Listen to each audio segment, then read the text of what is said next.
On our YouTube channel also, we are regularly updating new lessons. Also, we are adding shorts so that you have a good practice. Now, it is your turn to practice, okay? Because देखिए भैया, it is very important to learn spoken English. You can connect with the world, you can learn digital skills, you can learn new skills, you can learn from any book, you can read any book, you can connect with global people, right? So बहुत जरूरी है अंग्रेजी भाषा का ज्ञान। और मेरे जीवन में अंग्रेजी भाषा का बहुत बड़ा योगदान है। बहुत बड़ा योगदान है मेरे जीवन में। तो आज का जो सेशन है वो हम शुरू करते हैं। ओके। आज का सेशन भी जो बिल्कुल है, बिल्कुल शुरुआत से है, बिल्कुल बिगिनर्स के लिए है। तो आई होप जो मेरी आवाज़ आपको क्लियरली आ रही होगी, उसमें कोई डाउट मुझे नहीं है। आपको मेरी आवाज़ जो है क्लियरली आ रही होगी। माइक को मैं और नज़दीक कर लेता हूँ जिससे कि आवाज़ आपको और बढ़िया आए। राइट, चलिए शुरू करते हैं। Let's get started. तो आज बिल्कुल हम बेसिक सेंटेंसेस की बात करेंगे, बिल्कुल छोटे छोटे sentences. You can call them basic sentence, you can call them small sentence. Okay. Subject, verb, object. Subject वो होता है जो मुख्य होता है सेंटेंस में, मेन होता है, जिसके बारे में बात की जाती है। वर्ब वो होता है जो या तो समय बताता है या स्थिति बताता है। आई रिपीट, वर्ब क्रिया वो शब्द होता है जो या तो समय बताता है या स्थिति बताता है। और फिर इनके मीनिंग को पूरे करने के लिए एक ऑब्जेक्ट होता है सेंटेंस में। ऑब्जेक्ट तो तीन चीजें होती हैं, सब्जेक्ट, वर्ब, ऑब्जेक्ट। और कई बार ऑब्जेक्ट नहीं भी होता है, कई बार ऑब्जेक्ट नहीं भी होता है, सीधा सीधा सब्जेक्ट और वर्ब ही होते हैं, ऑब्जेक्ट होता ही नहीं है। राइट। तो देखते हैं सेंटेंसेस के माध्यम से। बड़े ही सिंपल छोटे छोटे सेंटेंसेस हैं, बट ये स्टार्टिंग वाले लोगों के लिए हैं जो बिल्कुल स्टार्टिंग कर रहे हैं स्पोकन इंग्लिश की दुनिया में, उनके लिए हैं। So the first sentence is I, मैं। आई ईट। ईट एक वर्ब है। ईट से क्या पता चल रहा है? ईट से पता चल रहा है खाने का काम। आई ईट, खाने का काम पता चल रहा है। और ईट जो है, वर्ब की बहुत सारी फॉर्म्स होती हैं, first form, second form, third form, ING form. Right. तो ईट अपनी फॉर्म्स में फर्स्ट फॉर्म है। फर्स्ट फॉर्म जो काम हमेशा होते हैं उनके बारे में बात करती है, जो सच है उसके बारे में बात करती है फर्स्ट फॉर्म। जो काम हमेशा होते हैं उनके बारे में बात करती है फर्स्ट फॉर्म। यानी जो हमेशा होता है, होता है, ता है। ता है एक इसकी हिंट है। ठीक है। तो मैं खाना खाता हूं, आई eat food. I eat food simple sentence है। आई ईट, इतना भी सेंटेंस है। मैंने कहा ना, कई बार सब्जेक्ट वर्ब होते हैं, आई ईट, सेंटेंस कंप्लीट। कई बार इस सेंटेंस का मीनिंग पूरा करने के लिए कुछ और भी लगा दिया जाता है, तो वो होता है ऑब्जेक्ट।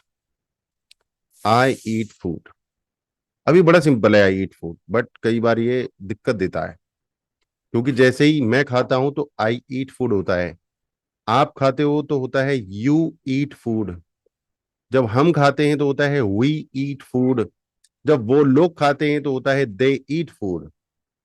परंतु जब कोई तीसरा व्यक्ति, थर्ड पर्सन, जो हमारी बातचीत में नहीं है, थर्ड पर्सन जो बातचीत में नहीं है, बोलने वाला फर्स्ट पर्सन, सुनने वाला सेकंड पर्सन, बोलने वाला फर्स्ट पर्सन, सुनने वाला सेकंड पर्सन, और जो हमारी बातचीत में नहीं है वो होता है थर्ड पर्सन। थर्ड पर्सन भी दो होते हैं, एक होता है सिंगुलर, एक होता है प्लूरल। थर्ड पर्सन सिंगुलर में एस लग जाता है वर्ब की फर्स्ट फॉर्म में। I eat food, you eat food, they eat food, we eat food. But जैसे ही थर्ड पर्सन आएगा ही, उसमें लगेगा एस, ही ईट्स फूड। ये बेवकूफों वाला नियम है अंग्रेजों का वैसे, बट जो है सो है। He eats food, she Yeats food, it eats food, Rahul eats food, Sunita eats food. तो जितने भी सिंगुलर थे और जो हमारी बातचीत में नहीं थे, देखो बातचीत में सिंपल है, या तो मैं होता हूं बातचीत में, या तो मैं आई होता हूं, या आप होते हैं यू। तो आई और यू दो लोग बात कर रहे होते हैं, या हम बात कर रहे होते हैं वी। तो ये हो गए बोलने वाले और सुनने वाले, फर्स्ट पर्सन सेकंड पर्सन। एक होते हैं थर्ड पर्सन में प्लूरल, वो लोग दे, या राहुल एंड श्याम, वो भी दो हो गए। तो Rahul and Shyam eat food, Rahul की अकेले बात करेंगे तो राहुल ईट्स फूड, श्याम की अकेले बात करेंगे तो श्याम ईट्स फूड। ये एक छोटा सा प्रैक्टिस है, लेट्स प्रैक्टिस। इसको प्रैक्टिस करने से आता है, ये दिमाग में बैठता भी है। I eat food, you eat food, we eat food, they eat food, Rahul eats food, Sunita eats food, Seema eats food, Anil eats food, Anil and Rahul eat food, क्योंकि दो लोग हो गए, Anil and Rahul eat food, they eat food, we eat food, I eat food, you eat food, Rahul eats, she eats. बस ये present tense में ही होता है ऐसा कि एस लग जाता है, बाकी किसी वर्ब में ऐसा बसड़ नहीं है। राइट, थोड़ी सी प्रैक्टिस करिएगा, मजा आएगा। अगला सेंटेंस प्रैक्टिस करते हैं। ही गोज टू स्कूल, क्योंकि ही है, थर्ड पर्सन है, तो उसमें एस या ई एस लगता है। क्यों लगता है ये अंग्रेजों को भी नहीं बताया नहीं इन्होंने, कोई लॉजिक नहीं है इस बात का, लगता है तो लगा देंगे। He goes to school, she goes to school, I go, I के साथ नहीं लगता, ऐसे आई एस पता नहीं क्यों नहीं लगता। I go to school, you go to school, they go to school, we go to school. I go to school, you go to school, they go to school, we go to school, she goes to school, he goes to school, Rahul goes to school, Anil goes to school. तो यहां पर S या S लगता है first form में। Just practice, शुरू शुरू में लगता है अजीब सा, फिर बाद में अपने आप मुंह से निकलने भी लगता है। ठीक है, वो समझ में आ जाती है बात, बॉडी माइंड सब समझ जाते हैं कि हमें करना क्या है। So subject, verb, object. Object optional होता है, कई बार आता है कई बार नहीं आता है। ऑब्जेक्ट इज ऑप्शनल, कई बार आता है कई बार नहीं आता है। Object is optional. ऑप्शनल मतलब होता है या नहीं होता है। जैसे आई नीड, सेंटेंस कंप्लीट है बट मीनिंग कंप्लीट नहीं है। आई नीड सेंटेंस कंप्लीट है बट मीनिंग कंप्लीट नहीं है। आई नीड मुझे जरूरत है, बट हो सकता है बातचीत के दौरान पूरा सेंटेंस हो ये। किसी ने पूछा भाई किसको जरूरत है 100 रुपयों की, हु नीड 100 रुपीज, मैंने कहा I need, I said I need, तो सेंटेंस कंप्लीट है। तो डिपेंड करता है सिचुएशन के ऊपर कि उसमें ऑब्जेक्ट आएगा या नहीं आएगा। I need water, we need water, they need water, she needs water, he needs water, Rahul needs water, Anil needs water, we need water, they need water. Simple sentence practice करेंगे बार बार। I need water, you need water, they need water, we need water, he needs water, she needs water. Right, हम बाजार जाते हैं, we go to the market, we go to the market. वो लोग बाजार जाते हैं, they go to the market. वो बाजार जाती है, she goes to the market. वो बाजार जाता है, he goes to the market. हम बाजार जाते हैं, we go to the market. वो लोग बाजार जाते हैं, they go to the market. I go to the market, you go to the market, he goes to the market, she goes to the market, Anil goes to the market. Right, Alka goes to the market, but they go to the market, you go to the market, we go to the market, I go to the market. So इसको practice करेंगे। Okay, practice का कोई यहां पर वो नहीं है, alternative, practice practice practice. So I go to market, मैं बाजार जाता हूं। अब इस सेंटेंस में हम बनाएंगे क्वेश्चन, क्वेश्चन बनाएंगे। अब क्वेश्चन में क्या आता है, आई गो टू द मार्केट, तो सब्जेक्ट के बाद वर्ब आया गो। जब हम क्वेश्चन बनाते हैं तो सबसे पहले आते हैं क्वेश्चन वर्ड। क्वेश्चन वर्ड कौन कौन से होते हैं, हु कौन, वेयर कहाँ, वॉट क्या, विच कौन सा, हुज किसका, हाउ कैसे, वाई क्यों। तो ये सारे डब्ल्यू एच वर्ड्स भी कहते हैं इनको, इनमें सब में डब्ल्यू एच आता है। वाई में डब्ल्यू एच है, हाउ में डब्ल्यू एच है, हु में डब्ल्यू एच है, वेयर में डब्ल्यू एच है, विच में डब्ल्यू एच है, इन सब में डब्ल्यू एच है। तो इनको डब्ल्यू एच वर्ड्स भी बोलते हैं, डब्ल्यू एच वर्ड्स, या फिर क्वेश्चन वर्ड्स, या फिर इंटेरोगेटिव वर्ड्स। क्या फंस गया, so interrogative words, question words, W H words. Who, where, when, which, what, how, when, something like that, right? Who, where, when, how, which, whose, what। देखो इन शब्दों को भी अगर बार बार बोलोगे ना आप तो इंग्लिश ही बोल रहे हो। इंग्लिश आपकी बॉडी माइंड में ना घुस रही है, बार बार रिपीट हो रही है। आपकी बॉडी इंग्लिश सीख रही है। Who, where, when, which, what, why, who, how, where, when, which, why, what, how, which, whose, who, what, which, when, why, what, right. तो जब हम किसी WH वर्ड से सेंटेंस को शुरू करते हैं तो इसके तुरंत बाद एक हेल्पिंग वर्ब आता है। क्या आता है? Helping verb. क्यों आता है? ये अंग्रेजों ने नहीं बताया। ये नहीं बताया। बड़ी बात है, नहीं बता, वो बताते नहीं है। ठीक है। तो टाइम बताने के लिए आता है। क्या बताने के लिए आता है? टाइम। मैं बता रहा हूं आपको, अंग्रेजों ने तो नहीं बताया, मैं बता रहा हूं, टाइम बताने के लिए आता है। फिर आप बोलोगे कि जो दूसरी वर्ब होती है उसमें टाइम नहीं होता है। होता है। अंग्रेजों को नहीं लगता उसमें नहीं होता। जैसे आई ईट फूड। तो ईट जो शब्द है वो वर्ब की फर्स्ट फॉर्म है, प्रेजेंट टाइम बताता है। बट जैसे ही इसका हम क्वेश्चन बनाते हैं तो फिर एक और हेल्पिंग वर्ब लगता है। आई ईट फूड, मैं खाना खाता हूं। इसका क्वेश्चन है मैं क्या खाता हूं। तो सीधा हो सकता था what I eat. What I ईट में भी मीनिंग क्लियर है कि मैं क्या खाता हूं। बट अंग्रेजों ने बोला ना ना ना, व्हाट आई ईट नहीं चलेगा, व्हाट डू आई ईट चलेगा। ऐसा क्यों?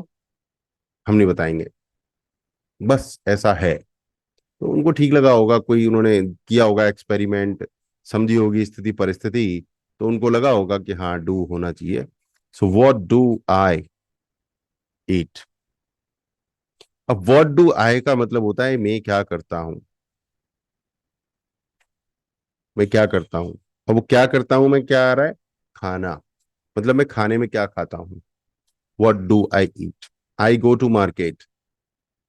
आई गो टू मार्केट। क्वेश्चन बनेगा where do I go. Where do I go, where do I, मैं कहाँ। मैं कहाँ। अब उसके बाद आता है गो, मैं कहाँ जाता हूँ। Where do I go.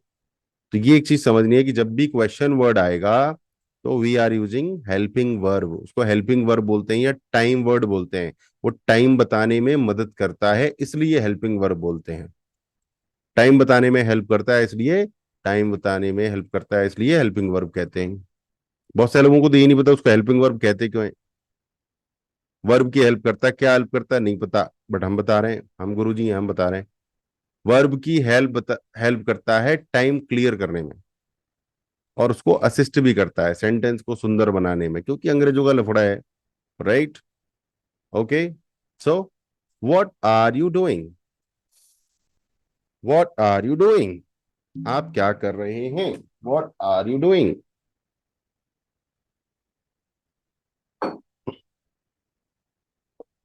What are you doing. What are you doing. What are you doing. What are you doing. Where are you going. Where are you going. Where is he going. When are you coming. When are you coming. When are you coming. मैं नहीं जा रहा हूं। अब ये negative sentence है। Negative sentence मतलब इसमें नोट शब्द का प्रयोग हो रहा है। मैं नहीं जा रहा हूं, तो ऐसे शब्दों में नोट आता है। अब नोट में भी अंग्रेज ने कहा आई एम गोइंग।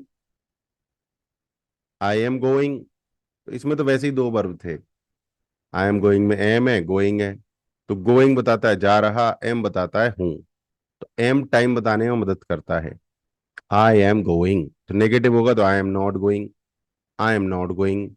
बट वो खाना खाता है, ही ईट्स फूड। इसमें आती है डिस्कशन की बात, ही ईट्स फूड, वो खाना खाता है। तो सिंपल नेगेटिव ऐसे हो सकता था, he not eats food. He not eat food. He not eats food हो सकता था। क्या दिक्कत है? ही नॉट ईट्स फूड का मतलब क्या निकलेगा? निकालेंगे तो यही निकलेगा वो खाना नहीं खाता है। बट अंग्रेजों ने कहा ना ना ना, ही ईट्स फूड का एस हटेगा और नोट से पहले डू लगेगा, और डू में फिर एस नहीं सीधा ई एस लगेगा, तब बनेगा sentence. He does not eat food. He eats food, वो खाना खाता है। तो तीन शब्द हैं। वो नहीं खाता है तो ही does not eat food. Do में ईएस चले गए। तो अंग्रेज कह रहे एक सेंटेंस में एक ही वर्ड में ईएस लगता है या एस लगता है, वो हमने डू में लगा दिया है, तो अब हम ईट में नहीं लगाएंगे, ईट में नहीं लगाएंगे। वो एक और बात कहते हैं अंग्रेज, वो कहते हैं कि डू वर्ब है और ईट अब वर्ब नहीं है, अब वर्ब का नाम है ईट। पहले वर्ब थी, जैसे ही ईट्स फूड, वो खाना खाता है, तो ईट यहां पर वर्ब भी है, वर्ब का नाम भी है, दोनों चीजें को काम कर रहा है। ये बड़ी हैवी सी चीज है। बट ही डज नॉट, वो काम नहीं करता, वो नहीं करता, वो नहीं करता में डज में आ गया वर्ब। अब वर्ब का नाम बचा, क्या नहीं करता, वो है eat. He does not eat food. बड़ा सिंपल है, इंग्लिश समझना गुरुजी के साथ थोड़ा सा प्रैक्टिस करेंगे तो। और फिर से वही प्रैक्टिस को शब्दों की। हेलो, हम हेलो ही नहीं बोलते, इंग्लिश बोलना चाहते हैं, पूरी की पूरी इंग्लिश बोलना चाहते हैं, हेलो तो बोलो भाई। Hello, hey, hi, hello, how are you, how are you, please give me water, please give me water, please give me water, please give me water, मुझे मदद चाहिए, I need help, please help me, can you please help me, please help me, how can you help me, please help me, thank you. मैंने कल बताया था आपको कि दो शब्द बड़े सुंदर होते हैं, thank you, please, please thank you, thank you please, please thank you. और इनके बाद एक और वर्ड होता है बहुत मस्त, बहुत सुंदर, उसकी लाइफ में बहुत जरूरत पड़ती है, वो होता है excuse me. Excuse me, excuse me. आप किसी को डिस्टर्ब कर रहे हो, वो अपनी दुनिया में मस्त हैं, और आप बीच में जाके सीधा बोल रहे हो हाँ जी, लाइब्रेरी का रास्ता किधर से है, तो वो तो कोई गुंडागर्दी। बट आपको प्यार से बोलना है, एक्सक्यूज मी, माफ कीजिए भाई साहब, क्या आप मुझे लाइब्रेरी का रास्ता बता सकते हैं? एक्सक्यूज मी, और उसमें भी प्लीज लगाओ, एक्सक्यूज मी, प्लीज मुझे बताएं लाइब्रेरी का रास्ता किधर से है, तो बता देगा वो। हाँ भाई, लाइब्रेरी का रास्ता कहाँ से है, वो हो सकता है लैपटॉप मार दे घुमा के। So please be polite. So please, excuse me, thank you. They are very, very heavy, heavy, very, very, very happy sentences and very, very helpful sentences, और लाइफ को सेट करने वाले सेंटेंसेज हैं। ओके, मैं पढ़ाई कर रहा हूं, I am studying, I am studying. वो गाना गाती है, she sings uh song. She के साथ ऐसा लगता है परमानेंट सेंटेंसेज में, she sings uh song, she sings uh song. अब आपको सेंटेंसेस बनाने हैं बहुत सारे। आपका होमवर्क है कि आज की डेली लाइफ की, अपनी लाइफ से बहुत सारे सेंटेंसेस बनाइए कि आप क्या क्या करते हैं। जैसे मैं बोलूं, आई रीड अ बुक, मैं एक किताब पढ़ता हूँ, मैं गाना गाता हूँ, आई सिंग, आई डांस, लाइक दिस। मैं ब्रश करता हूँ, आई ब्रश माई टीथ। तो मैं सोने जाता हूँ, I go to my bed, I take bath. जो भी दिन भर करते हैं वो सेंटेंसेस बनाइए, उनका फोटो खींचिए, और हमारे कम्युनिटी में डालिए। हमारी कम्युनिटी का एक्सेस आपको फ्री में है, राइट। पार्क जाते हैं, पार्क से आते हैं, रेस्टोरेंट में जाते हैं, तो कौन कौन से सेंटेंसेस का प्रयोग होगा, खाना खाते समय कौन से सेंटेंसेस का प्रयोग होगा, राइट। किसी से डायरेक्शन पूछनी है, बस की जानकारी लेनी है, तो ऐसे इमेजिन करके बहुत सारे हिंदी सेंटेंसेस आपको लिखने हैं, फिर उनकी इंग्लिश बनानी है, फिर उनकी प्रैक्टिस करनी है। और कोई चीज अगर समझ में ना आए तो गुरुजी से पूछनी है, गुरुजी आपकी सेवा में हर समय तैयार हैं। बाकी हम कल मिलेंगे अगले लेसन में, तब तक keep practising, keep learning. Channel को सब्सक्राइब कर लीजिए, बेल बटन को क्लिक कर दीजिए। नमस्कार, जय हिंद, जय भारत।